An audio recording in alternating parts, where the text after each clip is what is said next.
সৃষ্টিজগতে সবচেয়ে মনোমুগ্ধকর ও আকর্ষণীয় হলো শিশুদের মাঝে লুকিয়ে থাকা সম্ভাবনা। প্রতিটি শিশুই ব্যাপক আশা নিয়ে জন্মে। শৈশবে তারা সোনালী স্বপ্ন দেখে, কৈশোরে তারা আরও আশাবাদী হয়ে ওঠে। প্রতিটি শিশুর নিরাপত্তা, অধিকার ও মানসিক বিকাশের লক্ষ্যে পর্তুগালে 1 জুন আজ পালিত হচ্ছে আন্তর্জাতিক শিশু দিবস। এ দিনটিকে পর্তুগিজ ভাষায় বলা হয় দিয়া দা ক্রিয়ান্সা। 1 জুন যথাযোগ্য মর্যাদা ও উৎসবমুখর পরিবেশে পর্তুগালে আন্তর্জাতিক শিশু দিবস উদযাপিত হয়েছে। শিশুদের অধিকার, নিরাপত্তা ও কল্যাণ নিশ্চিত করার লক্ষ্যে বিশ্বের বিভিন্ন দেশে এই দিবসটি ভিন্ন ভিন্ন তারিখে পালিত হয়। তবে 1 জুন ইউরোপ ও এশিয়ার বেশ কয়েকটি দেশে শিশু দিবস উদযাপিত হয়। অন্যদিকে জাতিসংঘ ঘোষিত ইউনিভার্সাল চিলড্রেন্স ডে পালিত হয় 20 November.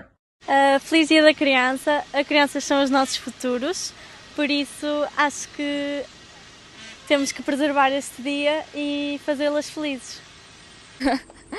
Desejo um feliz Dia da Criança a todas as crianças do mundo, por todas as partes do mundo, que sejam todas muito felizes. Acho muito importante continuarmos a festejar o dia 1 de junho desta forma, porque é importante protegermos as crianças, proteger os seus direitos e pronto, muita felicidade a todas. দিবসটি উপলক্ষে পর্তুগালের বিভিন্ন শহর ও মাঠে শিশুদের অংশগ্রহণে দিনব্যাপী নানা কর্মসূচি আয়োজন করা হয়। খেলাধুলা, সাংস্কৃতিক পরিবেশনা, চিত্রাঙ্কন প্রতিযোগিতা ও বিনোদনমূলক কার্যক্রমে শিশুদের স্বতঃস্ফূর্ত অংশগ্রহণে পুরো পরিবেশ হয়ে ওঠে প্রাণবন্ত ও আনন্দঘন। শিশুদের হাসি, উচ্ছ্বাস আর রঙিন উপস্থিতিতে দিনটি রূপ নেয় এক উৎসব মুখর আবহে। আয়োজক ও অভিভাবকরা বলেন, শিশুদের জন্য নিরাপদ, সুস্থ ও শিক্ষাবান্ধব পরিবেশ নিশ্চিত করা অত্যন্ত গুরুত্বপূর্ণ।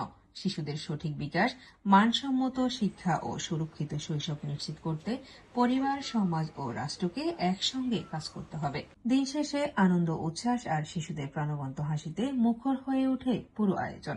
পর্তুগালে আন্তর্জাতিক শিশু দিবস উদযাপনের প্রতিটি মুহূর্ত যেন শিশুদের স্বপ্ন আর সম্ভাবনার গল্প বলে যায়। অর্পিত অশ্রু, পর্তুগাল।